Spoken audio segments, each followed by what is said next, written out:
This is the Pennyworth podcast on TV Podcast Industries, and we are on Season 2, Episode 3 of Pennyworth, the Belt and Welt. Aren't you? Up there looking down on all of us, seeing what everyone's up to. You think I'm sitting on a cloud in a white nightie, do you? Playing a midget harp? Well, yeah, something like that. That's a very childish notion of death you've got there, son. Maybe I'm not even dead. Did you see a body? Maybe I'm in America, eating hamburgers on a beach. Are you? A minced meat sandwich? Disgusting idea. And as to who stole your money, well, as a general rule, it's nearly always trusted colleagues, or friends, or family that buggy you, as I found to my own cost. That's not fair. I didn't...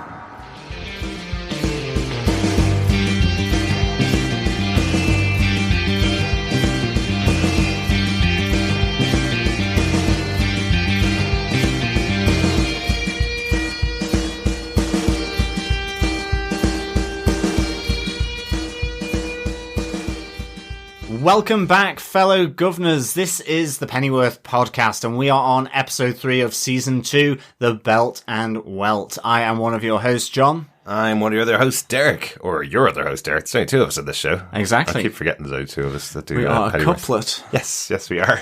Welcome back. Yes, interestingly, this episode is part 1 of the 2-part mid-season finale of Pennyworth. We should have known about this. It was announced back in October that there would only be 3 weeks of Pennyworth, and I completely forgot when we were scheduling our podcast. But so on this episode, we are going to just cover episode 3 of season 2, the Belt and Welt.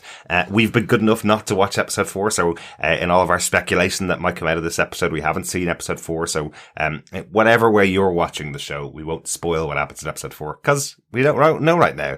And also, and we're going to talk spoilers for episode 3 here, I think this episode is important enough to have its own discussion podcast. Absolutely. We lose a major character here. You can't just absolutely cover that over and not talk about it in depth. So that's why we're going to do season 2, episode 3 right now. In this episode, we will have our podcast about episode 4 out later this week. If you have any thoughts on both of the episodes, please email us to feedback@tvpodcastindustries.com or pop over to our Facebook group at facebook.com/groups/tvpodcastindustries and share your thoughts over there. Yes, and of course you can subscribe to us over on tvpodcastindustries.com, or you can go on any good or evil, or dare I say straight-laced or groovy podcast player of your choice, whether it be Spotify, Apple Podcasts, or Google Podcasts. You name it, we are on there. Just please search TV Podcast Industries or the Pennyworth Podcast. And also, please share and support the podcast. Rate us, leave a review, because sharing the podcast is, of course, sharing the old festive love. Mm-hmm. Yes, happy Christmas, everybody. Yes, of course, if you celebrate Christmas. It happened on the 25th, a bit of a weird one this year, with everybody in Ireland and the UK going back into lockdown anyway. And I know it's been very different in many countries, what's been happening over this year's Christmas. But I hope you enjoyed the holidays. I hope you got some time off with your family and your friends, and hopefully you got some time to spend with them, or at the very least got to watch some good TV over the last couple of days. Yeah, and of course, just to remember that we will this festive podcast on all things Pennyworth will be coming back in another religious festival when the second part of season 2 comes back in March. Okay. So yeah, we will go from Jingle Bells to Easter Bunnies. That's true. For our coverage of the second half, or the remaining 6 episodes of Pennyworth season 2. That's right. I was wondering where you were going with that. Yes, I know. Yes, the announcement came out this week with the second half trailer for the season. It came out that the second half of the season will come out in March. That's right, John. But as I said earlier on, we will be back with our episode 4 podcast later this week before New Year's, let's say. Do you want to get into it, John? Yes, let's get into our spoiler-filled review of episode 3, the Belt and Welt. What could that be in reference to? Probably getting belted and then getting a welt. Well, yes. So if you get hit by a leather belt, you would usually end off with a welt, with a kind of a mark on your body after that's happened to you. I think in this episode, because of Archbishop Potter's storyline in this episode, there is partly to do with punishment, or people punishing themselves with using leather belts to hit themselves. Potentially it's reference to him. There is some punishment here for Dave Boy's loose lips, let's say. Yeah, sink ships. Yeah, so potentially... Or causes explosions.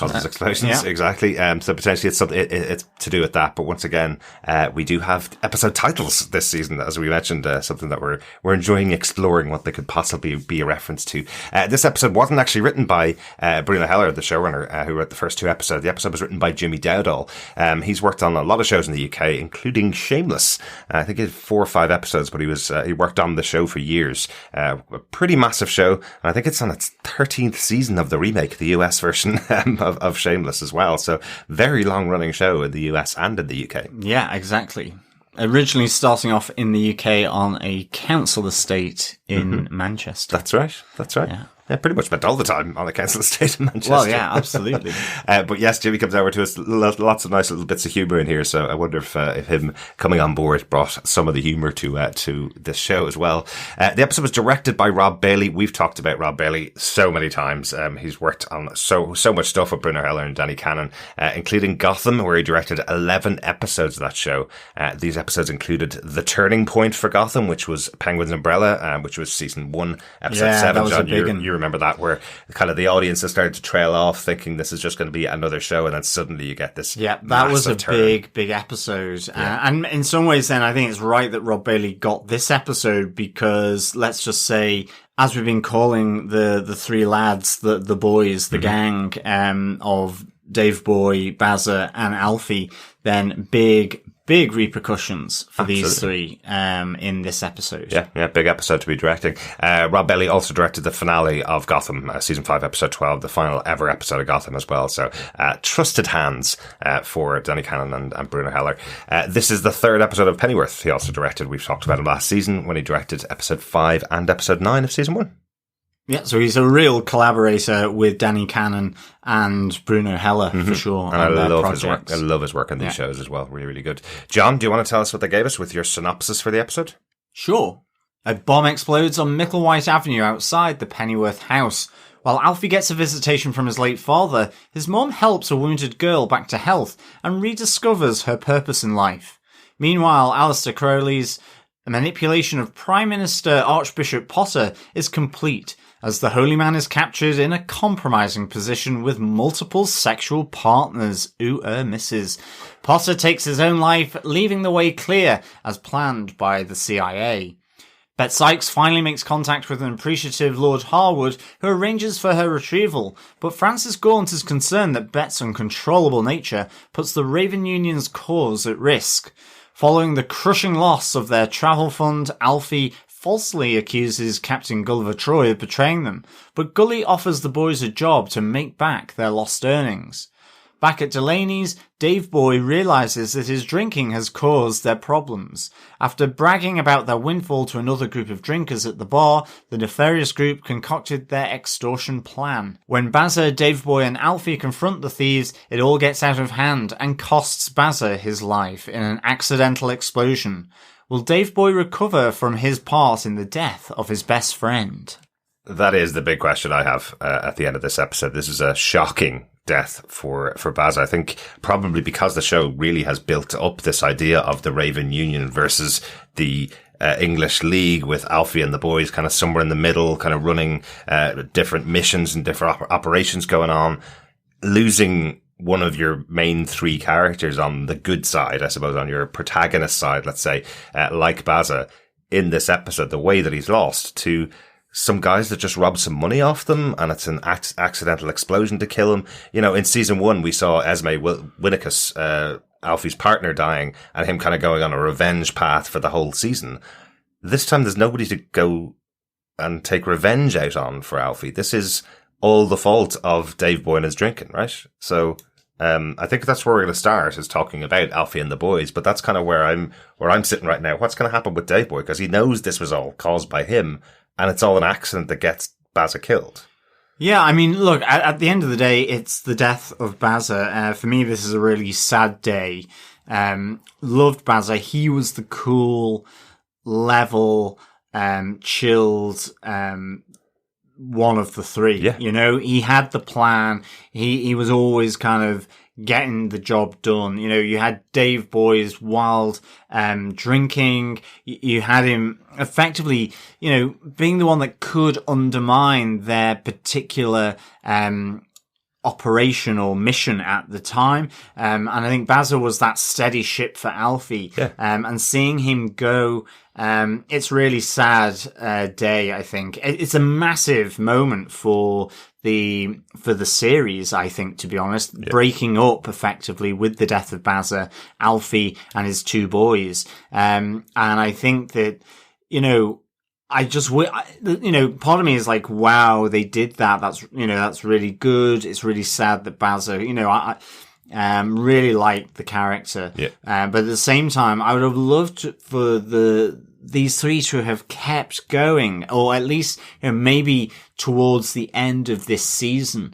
Now we don't know where it's necessarily going to go. Will Alfie be in America by the end of this season? Because it all, with this money, to get to America, it's all leading to that. But I would really, in my heart, I think I wish Bazza was still alive. Yeah, absolutely. And it was still the three guys, going about doing their missions. But certainly, as you're saying, it's a really interesting way of doing it, that you know, you have effectively the loose lips sink ships element from Dave Boy to a group of I suppose scallywags, sort of, I think, travelers actually, that run a fairground. He gets drunk, spills the beans about all this money, and they're the ones that kidnap Alfie's mother. And in coming to, you know, once Dave Boy remembers all this from the fog of whiskey and other alcoholic drinks, that they chase down it's Vic Dobson, who is at Delaney's, is a regular at Delaney's. Yeah. But it is also that, like, there's a great sequence here, a great fight sequence in the Hall of Mirrors between Alfie and Vic. I thought that was so nicely done, really good. I mean, you know, no fairground chase would be what it is without a trip to the Hall of Mirrors. Oh, we saw a pretty big one in Gotham. No, exactly. Between Bruce Wayne and the proto-Joker. It really does hark back to the Joker and Gotham with the fairground scene. Although it's more like a storage area for these rides whilst they're not touring, it looked. But it's also, ultimately, Alfie gets the money back, but is injured, and it's Sherry that takes off with the money, and it's Sherry who takes their car to escape with all this money. I don't know where she thinks she's going. They know who she is. They know it's her. Yeah, for 20 grand, she could pretty much go anywhere. Exactly. But what I mean is, she's got to, you know, they know who she is. They know where she lives. So while she's getting everything together, they can go after her pretty much. She can buy, and it's the middle of a war-torn city, so she can't just go anywhere. She can so, with that kind of money, but she has to navigate around to 2 or 3 canisters of gasoline, which seem to be more of the problem than getting away from them. But that's it. It's like the car gets taken out and she crashes into these canisters and it explodes. And Bazza is chasing after the car because it's his car. Yeah. And actually, I didn't think he had died initially because it's just from the back. Yeah. And I just thought he'd gone down on his knees holding with his arms up because it was like, my beautiful car. Exactly, yeah. And then it cuts to him with this huge stomach wound that he ultimately dies of. And I was just like, oh no. He has died from this, hasn't he? Yeah, he's definitely dead. Because we have seen Dave Boy shot, I think, 5 times now since the first episode of the first season. We've seen him shot maybe 3 to 5 times. I couldn't get the exact number, and he's recovered every time, and almost all the time pretty quickly as well. So, whereas Bazza here with his innards hanging out on the ground, and as I say, this peed me off. To be honest, I'm not too sure whether I'm very happy with this particular death, because it doesn't play into the overall storyline. Effectively, the only thing that it plays into is they've now lost their 20 grand.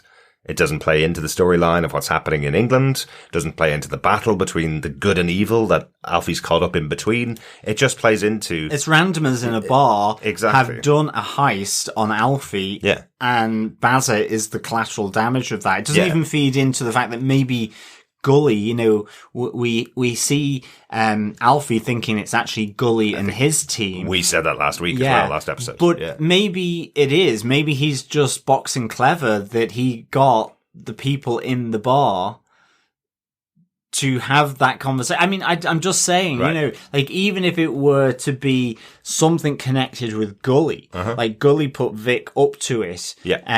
Maybe. And... so then there is, as you say, some kind of revenge mission, because ultimately the revenge mission needs to be on Dave Boy, because he's the one that ultimately brought all of this about. And no, I agree. I think it's a shame it's not part of a bigger sort of story arc or one of the existing story arcs that we have. And maybe it is. Maybe we've just not seen it all yet. And maybe episode 4 will provide that. But I think, this is a big move here in the story by removing one of Alfie's lieutenants effectively, and a real damn good one as well. I love this character. Absolutely. I do like, in a sense, his death speech, where because he knows he's dying, he goes, well, you must become fat to Alfie and have a fat wife and have fat kids and become fat and bald to Alfie. That's his dying wish for Alfie,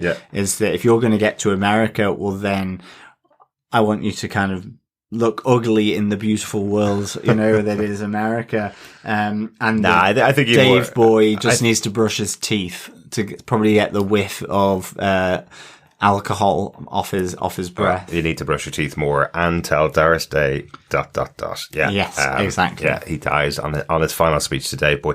But no, I think what he's saying to Alfie is that he thinks if he gets to America and gets away from all this, he can just let himself go. He doesn't have to be on tenterhooks all the time and tense all the time. He can just relax, have a wife and kids, and let himself go completely. He doesn't need to be the kind of Alfie that he is in London, I suppose. So it feels like Bazza, while it's very funny what he's saying, it feels like he's actually saying to him, you need to chill out, man, and you need to get yourself to a place where you feel safe and relax. So yeah, a great moment. Love the character, love the actor in the show. Really sad to see Bazza go in the way that he did, though. That's where I'm peed off at the moment. Deaths in shows, especially where you have this kind of ensemble cast, they're always difficult to kind of navigate, how you feel about them in some ways, especially someone that we liked in the show. The one thing that we know is that Alfred Pennyworth becomes the butler for the Wayne family, and he's pretty much alone most of his life and serves out his life living in Gotham, in Wayne Manor, serving the family. We don't know anything about any of his other family, even throughout Gotham in the 5 years that we're there. We heard about stories about him when he's a young man, which is what's represented in the show Pennyworth. But he doesn't really have a huge amount of friends around him, at least in comic books and in what we've seen in Gotham. So you kind of know that Dave Boy and Bazza weren't going with him to America to set up their whole group when they went over there.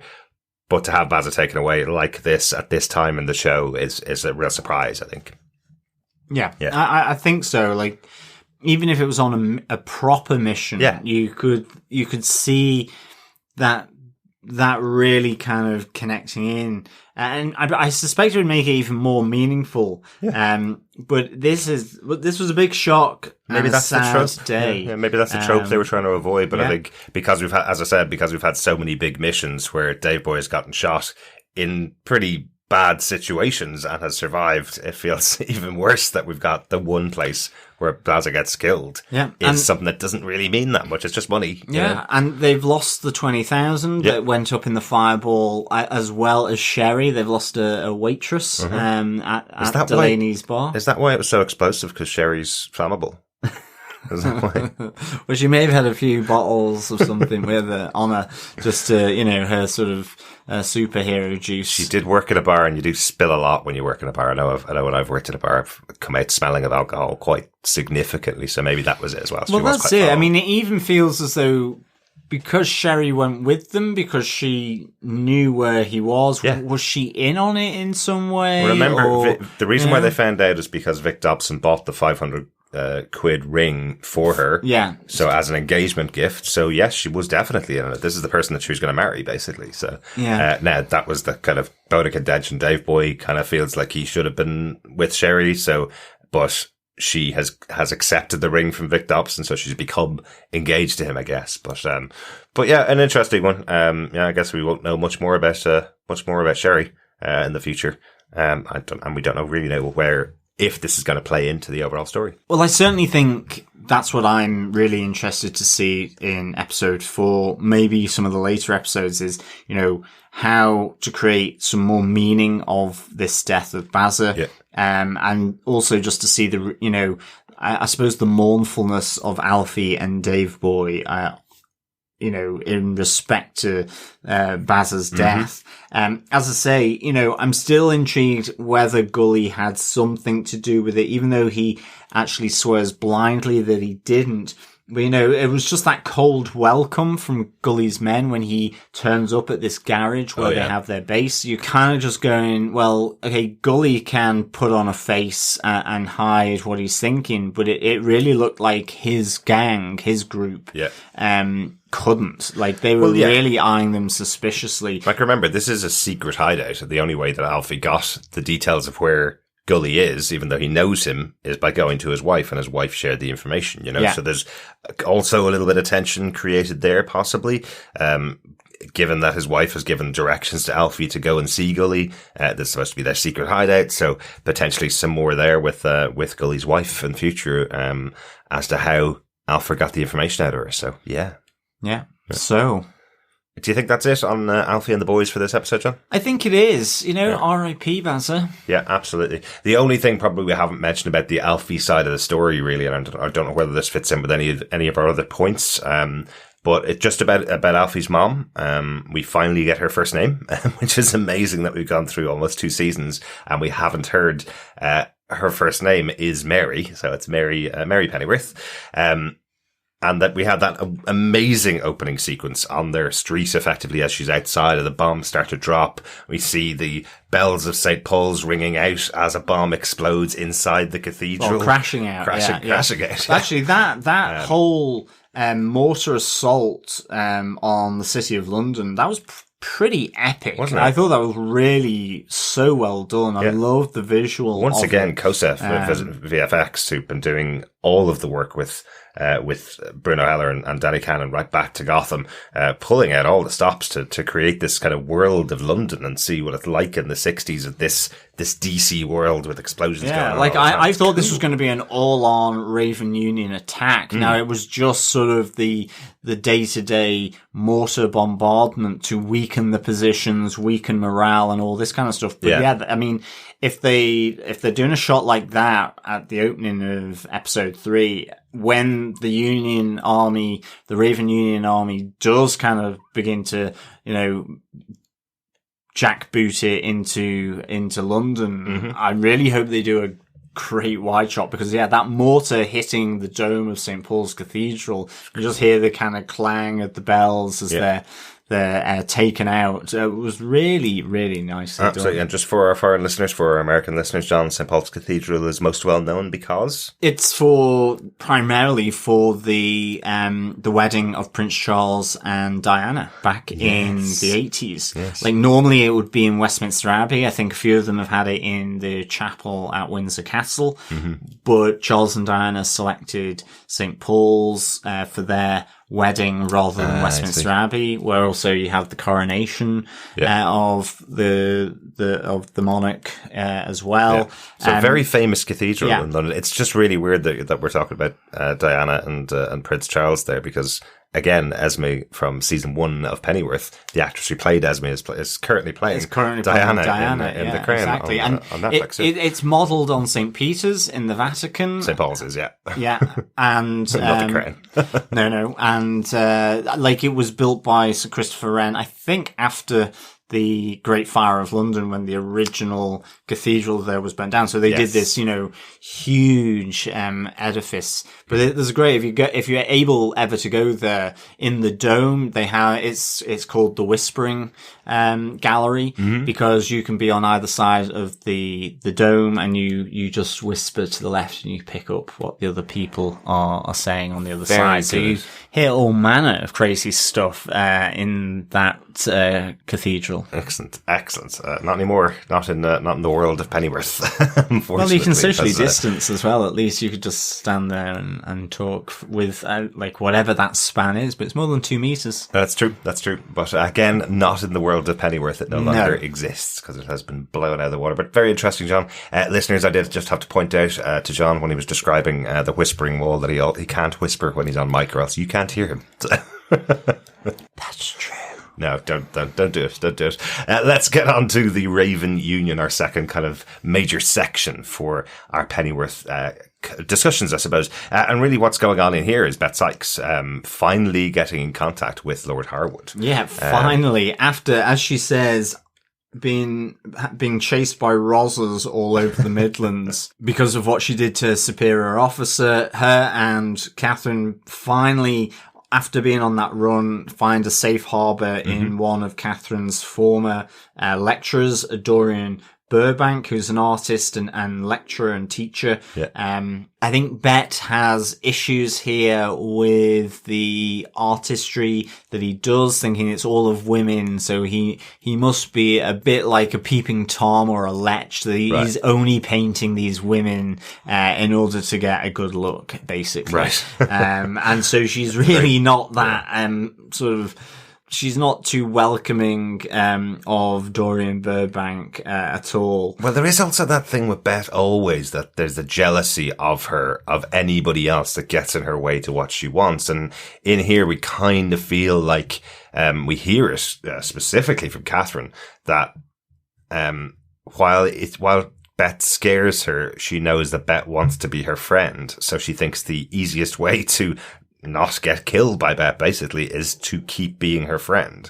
So that is the kind of conundrum of being around Bette. No matter what you do, she can flip out and can go crazy in different hero to zero very quickly with Bette Sykes, I think, from being someone who she absolutely is looking up to, except for her family with Peggy.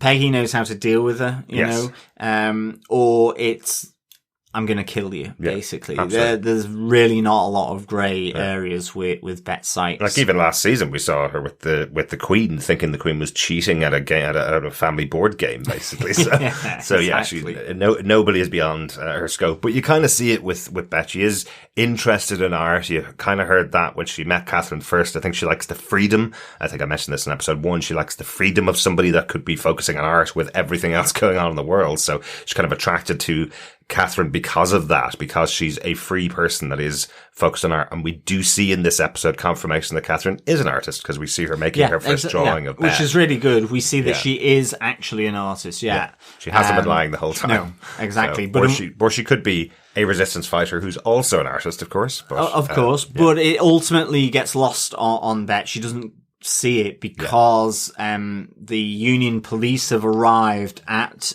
Dorian's house and just begin firing at her. And we have this really interesting element at the HQ for the Raven Union with Lord Harwood, where Bette finally manages to get hold of him. He is still very much an admirer of her and thankful for her helping him to escape from the league, the New Name League at the time, or the government, I should say, the original government. Yes, from the previous Prime Minister. Yeah. But he does realize that she can be a liability, and he realizes it's not really a great thing that she killed her superior officer and then went on the run from the Raven Union, effectively. Yeah, I do like his response of, can't keep doing this, Ben, because you feel like in the last year there's been a few instances where she may have killed one of her superior officers or other officers or anybody that might have annoyed her, anybody that didn't have or tried to give her a scone without any currants in it, maybe. Yeah, and I think scone. But I think while Lord Harwood has this soft spot for Bet Sykes, it is most apparent from the exchange once Frances Gaunt and Captain Salt hear of her contacting Harwood that they do not. They see that her actions compromise the Raven Union, that she's a bit of a loose cannon, that she could, again, be either all in, fully loyal to the Raven Union or their worst enemy, whichever way. And so I suspect then that these Union police that have been sent there to pick her up with orders to fire on her immediately and probably take her out, are at the orders of Gaunt, Frances Gaunt. Maybe, yeah. Or if Salt potentially got stuck his wicket in there, I suppose, maybe. So but it is interesting how people justify themselves, and that's why I suppose that's what's interesting in the hierarchy of the Raven Union here. We see it a bit in the English League as well, but in the Raven Union we have someone like Salt who's kind of agreeing that Bet's a little bit off the reservation, yet he's effectively setting up a mass murdering weapon, a weapon of mass destruction, effectively. You have Frances Gaunt, who's kind of thinking, we're above all this. We're trying to bring the country back to its greater self.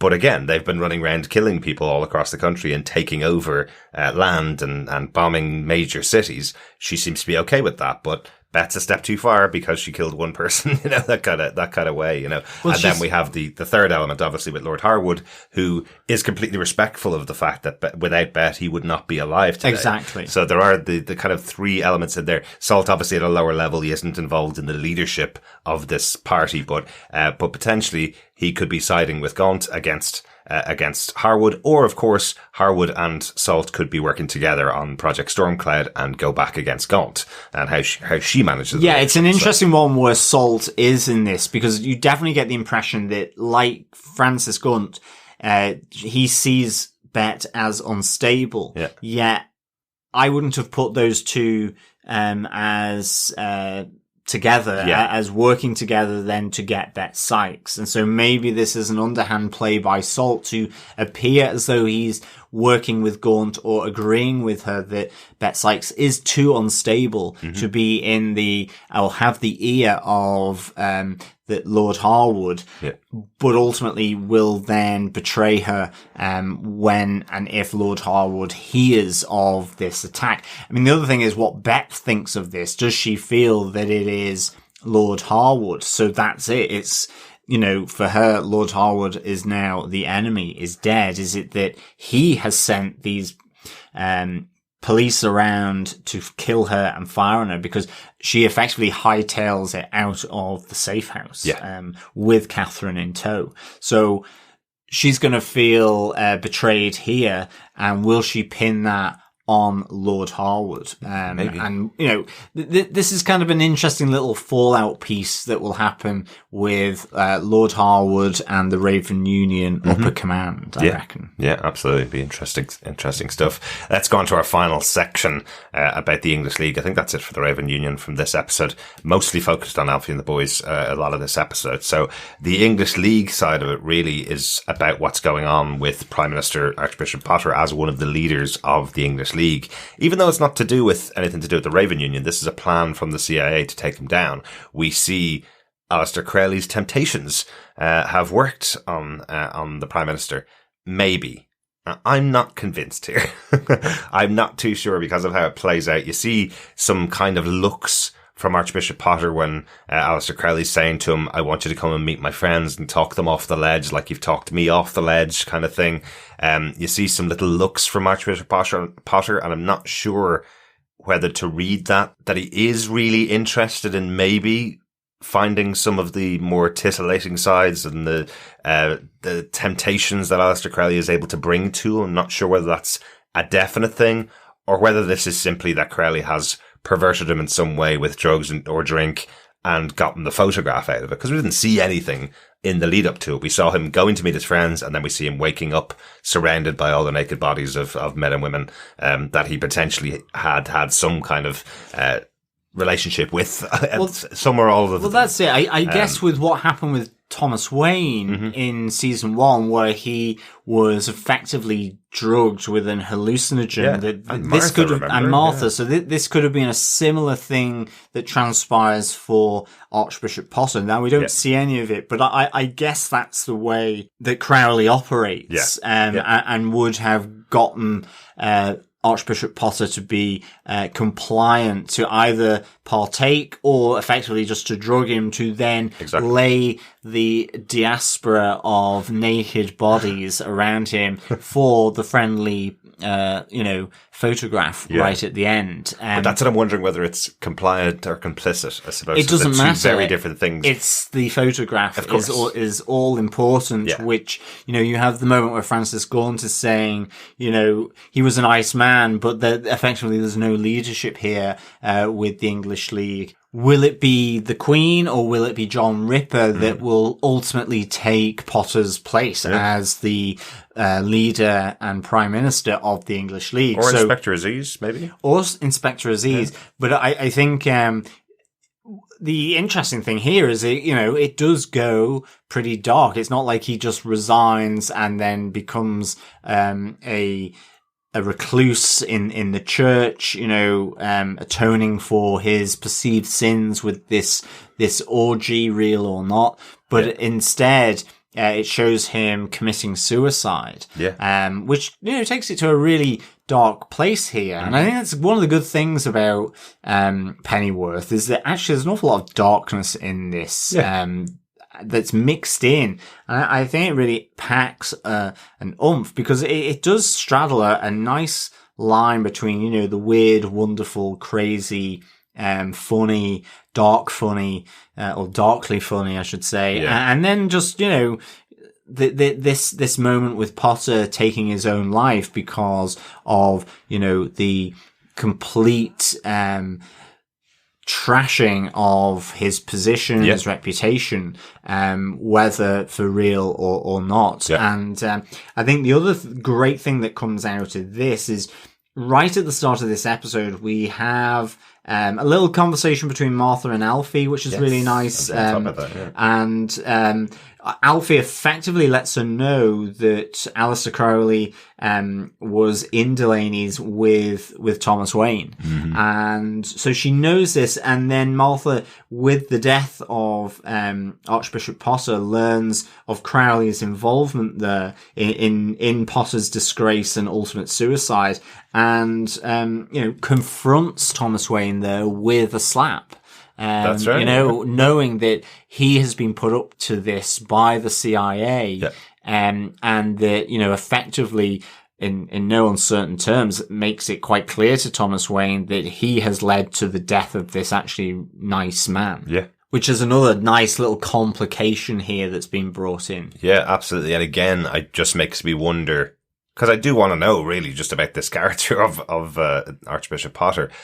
Was he a nice man that was hiding some deep, dark secrets, or was he a nice man who got perverted by Alistair Crowley, or was he a nice man who got drugged by Alistair Crowley and had a photograph in a compromising position taken of him? Yeah, they're all different things, and I just wonder, in a world like the worlds that Bruno Heller and Danny Cannon create, where everybody's grey, nobody is good or bad, everybody's grey, was Archbishop Potter a person who was good, who has been manipulated to look bad? Because that bit doesn't seem to have come out in the episodes that we've seen so far this season. And also that he was a nice man who liked a bit of tickle your fancy, and was also still a good man despite that. Yeah. I mean, it's a very old assertion that because of, maybe sexual arousement or something like that, that all of a sudden you're a bad person just because you are wearing a dog's collar. Well, I do feel the Archbishop and Prime Minister of the country, leader of the church, has a slightly different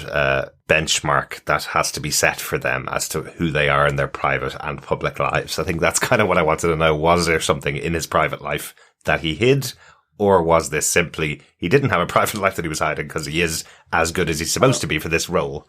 That's all. Yeah, I suppose it depends whether he's sort of Anglican or Catholic. It does, potentially. Anyway, that's kind of it for the English League as well, and the Raven Union and Alfie and the boys. Is there anything else from the episode that you want to talk about, John? Yeah, I think for me, one of the few things I really liked Alfie's interaction with his dad, whether it was a dream or a memory or kind of some kind of hallucination, just after the bomb had dropped. Like he's in bed, so I guess it's some kind of dream. Yeah. But well, this happened throughout season 1 as well, so this is the kind of continuation of Alfie's visions. Yeah, it's the flashbacks. It's a vision more like, because his father looks like he's just walked out of that bomb from the end of season 1, because he's got all of his clothes are torn, he's got blood still on him, he's got what looks like the aftermath of the explosion on him. Basically. He's looking pretty beat up. But yeah, I kind of like this because, you know, both his mum up until this episode has been, but she still is very down on Alfie going to the US, and she certainly doesn't want to. And here we get from his dad's side where that, you know, he questions Alfie's loyalty to England because he just wants to run away, and he has these USA dreams, I suppose. But I think the surreal thing is then he leaves via the window by kind of just jumping out of it. Yeah, getting some Game of Thrones reminders. Yeah, it did really. With King Tommen chucking himself out the window after the great Sept of Baelor has been consumed by dragonfire. Spoilers for Game of Thrones. Yeah, well, that is. But but I just like this interaction because, you know, even in his visions, his dad is uncompromising. He's questioning Alfie wanting to leave the country to go to the USA, just like his mother is. So he's kind of getting it from all sides here.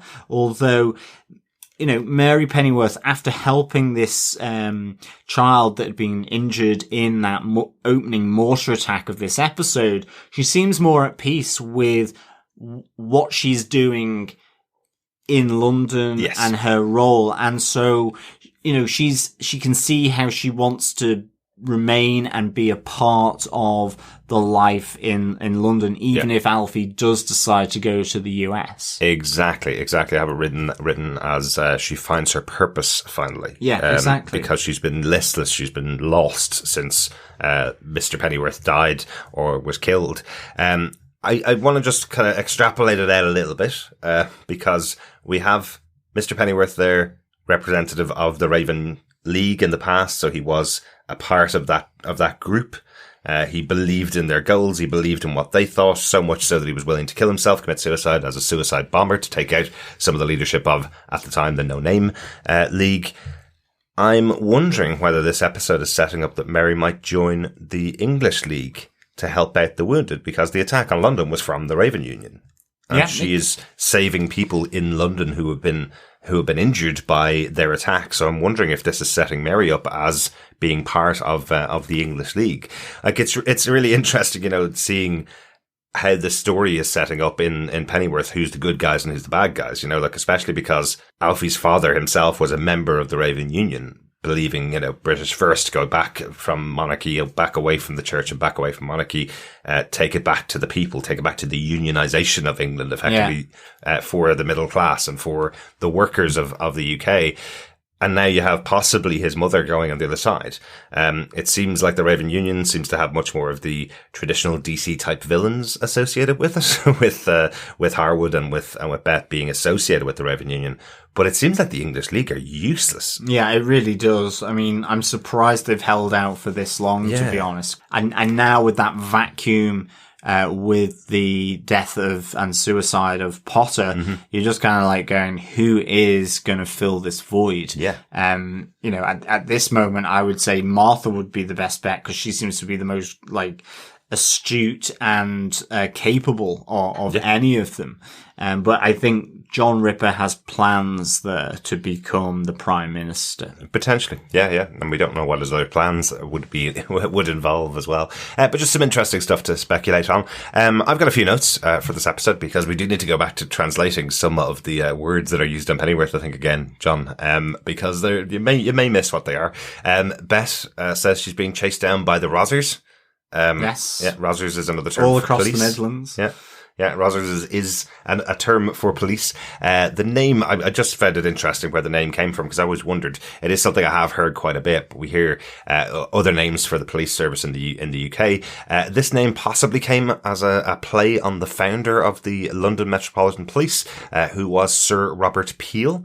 Rozzers, Roz being a short name for Robert, so Rozzers would be the title that was given to them. And what I also thought, because I never recognised this, but a shortened term of Robert is also Bobby, and a lot of British police are called Bobbies. Bobby's on the beat. So Bobby on the beat. So that apparently came from Sir Robert Peel's name as well. Yeah, and one of the other sort of shorthand names for police that from Sir Robert Peel's name that didn't make it were Peelers. That's well, right. Yeah. Because of his surname, but that is not one that stuck, because now we call that for easy to peel Satsumas. That's true. But really interesting that it's gone back that far. I don't know why. I never even thought about what the creation of the word Bobby is. You know, it's something I've heard very often, the Bobbies on the beat in London, you know, but I've never understood that it went all the way back to the founder of the Metropolitan Police. Another one that's in there, we have Ken, the guy who's trying to sell the ring to Dave Boy and Baza, tries to sell it for a monkey, which is £500. As they explain later on in the episode. Yeah, slang for £500. Exactly, slang for £500. A monkey. Yeah, and that comes from the 19th century as well. Apparently it's because in 19th century India, a 500 rupee banknote had a picture of a monkey on one side of it. So as they started being used in England, with the incorporation of India, with a lot of travel between India and the UK, they started being seen by people, and everybody started calling a £500 note a monkey, based on the rupee equivalent, effectively. So I thought that was interesting. Interesting. Given that it's going that far back as well. So. And a pony is £25? In the UK, yes, it is. Yeah, I don't know where that comes from, though. I didn't research either. that, John. I have no idea. A ton is 100. 100, but that's pretty obvious. That's pretty obvious. Yeah, I don't know where a pony... Maybe that was the going rate for a pony in those days. Maybe. Or maybe there was a pony on one of the banknotes. Yeah, maybe the Mauritius banknote had a pony on the side of it. It could have been one of those things. But there you go. That's the little translation quarter. If you noticed anything in the episodes that you don't understand, we are more than happy to look it up and tell you about it in the next episode. Let us know. Email us to feedback@tvpodcastindustries.com. I do want to call out my favourite quote from the episode in the conversation between Alfie and his dad, where Alfie's dad says, well, I could actually be alive.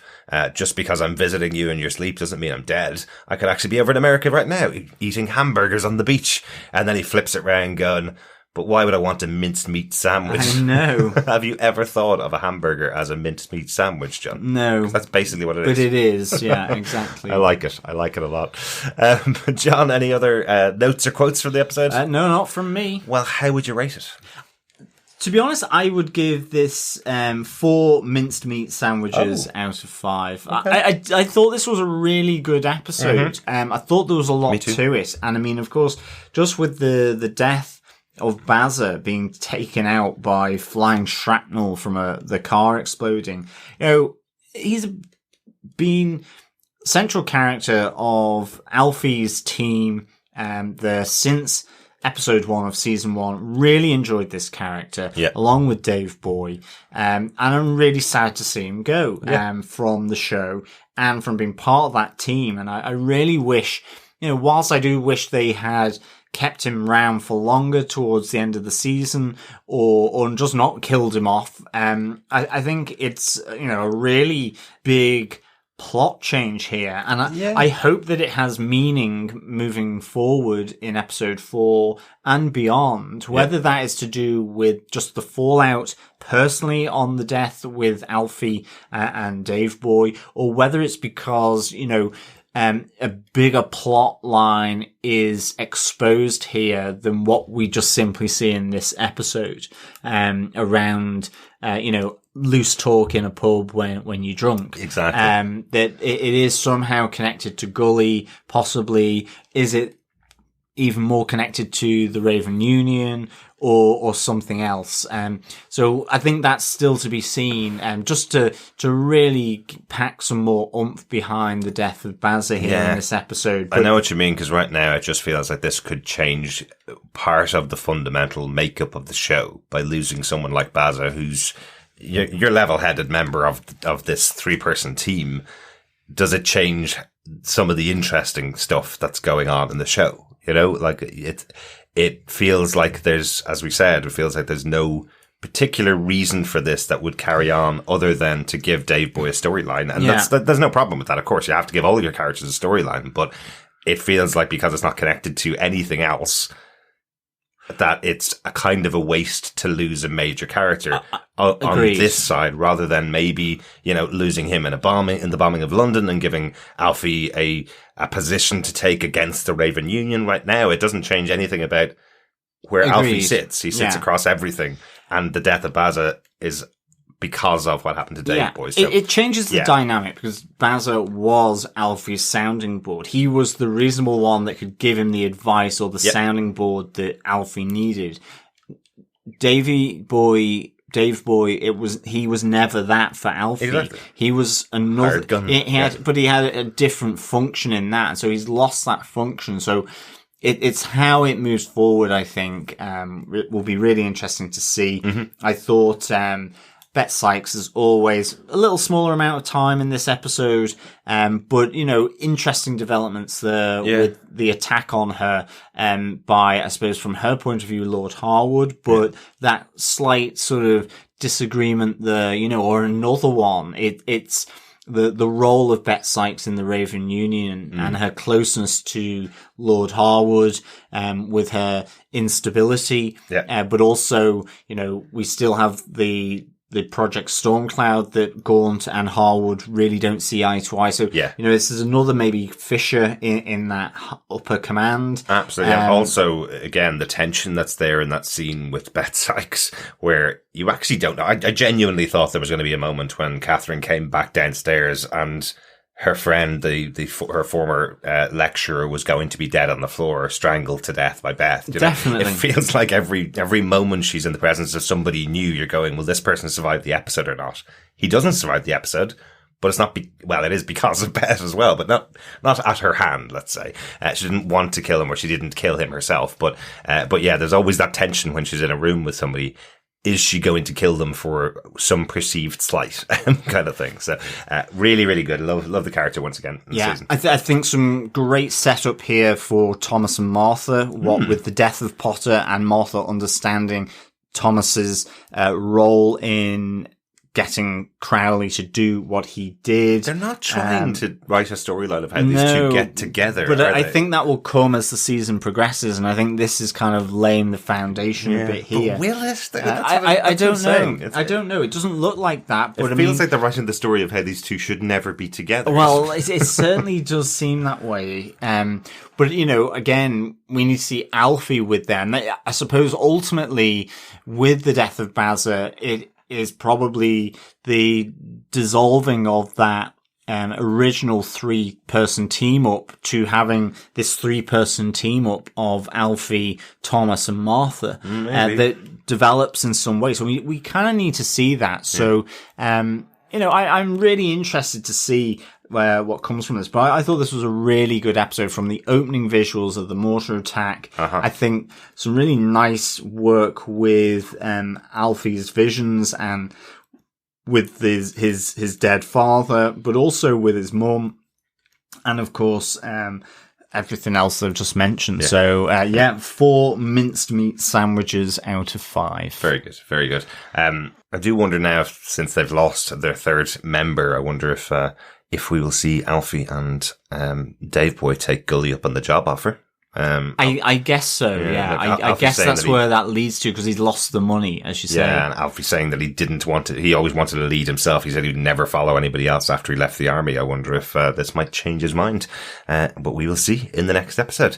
Thanks so much for that, John. A little bit of feedback for this episode. Got a bit of feedback from Angie Arhus over on our Facebook group at facebook.com/groups/TV Podcast Industries. Angie says, okay, so I did not watch Pennyworth when it first came out, but now that you're covering it, I was looking for a show to watch. I went back and binged the first season over the last 2 weeks, and I have to say, I love it. It's funny, quirky, and full of action. Bet Sykes is a great character. Yes, I realise that's awfully dark of me, but there it is. The scene where she kept hitting the dead guy in the first season while Aziz was looking on was just a hoot. Does that make me a terrible person? No, it doesn't, Angie. It doesn't, Angie. I think we're all there with you. Bette Sykes is definitely a great creation. Yeah, she's a fantastic character, and darkly so. Really such a great character. Definitely. And remember, this is supposed to be from the people that brought you the villains of DC. So even the dark, evil villains always have some good lines and always have some good fun in their movies and TV shows. And she continues, I also appreciate you guys having a slang corner on the podcast for us non-Brits. Even with subtitles, I didn't know what some of the terms meant. In the last episode 2 of season 2, Alfie calls a guy an oily rag. I busted out laughing, having never heard that phrase before. I'll definitely be using it should the occasion arise. Thanks for another great TV pick, guys. You've never steered me wrong. I give the show 4.5 oily rags out of 5. I love it, Angie. Brilliant. There's always some great terminology. I think the writers in this show have a great grasp of slang terminology in the UK, particularly so in South England and also Northern English slang with Bette Sykes. You get lots of really interesting call outs. So thanks so much for your feedback, Angie. As I mentioned before, if you want to send in any feedback, email us to feedback@tvpodcastindustries.com, or do what Angie did, pop over to the Facebook group at facebook.com/groups/TV Podcast Industries. Yeah, thank you, Angie, for that feedback. Really good to get your viewpoints, and certainly I'm there with you on Bette Sykes' character. She is fantastic. I'm glad we've helped introduce you to Pennyworth. Absolutely. Yeah, great to have you with us for that.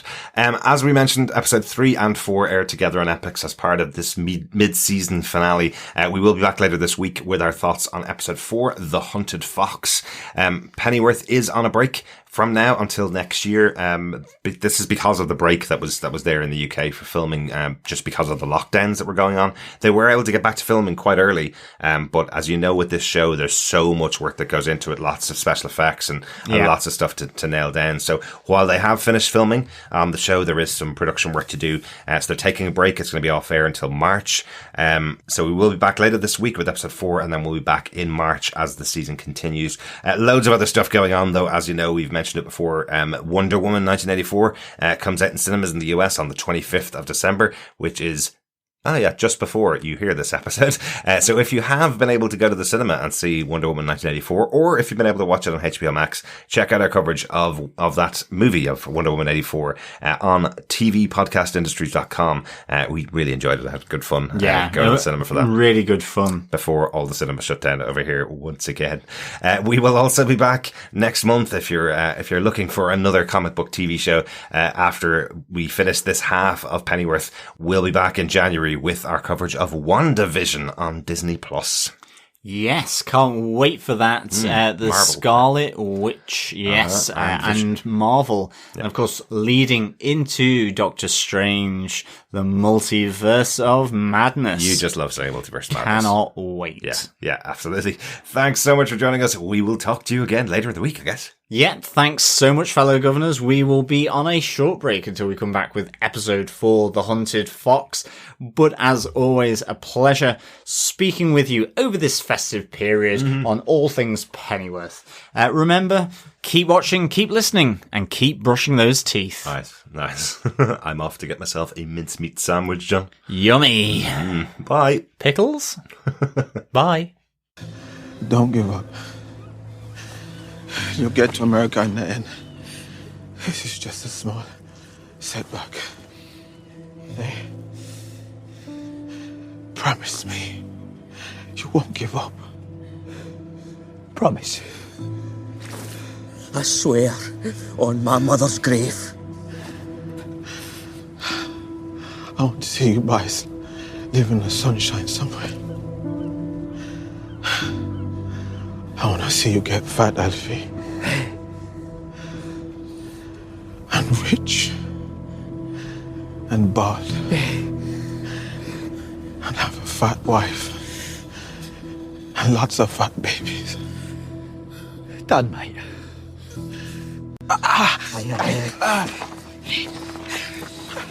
Come here. Lie down. Hey. You all right? Very comfy, thanks. Just asking. Does a wife have to be fat? serious thing. These are my dying words, boys. You have to do what I say. All right. Fair play. Plump wife it is. First daughter we have, we'll name her Bazza. Hey. What about me? What should I do, eh? Anything you say, eh? Within reason. 2 things. Brush your teeth more often. I can do that. And tell Doris stay.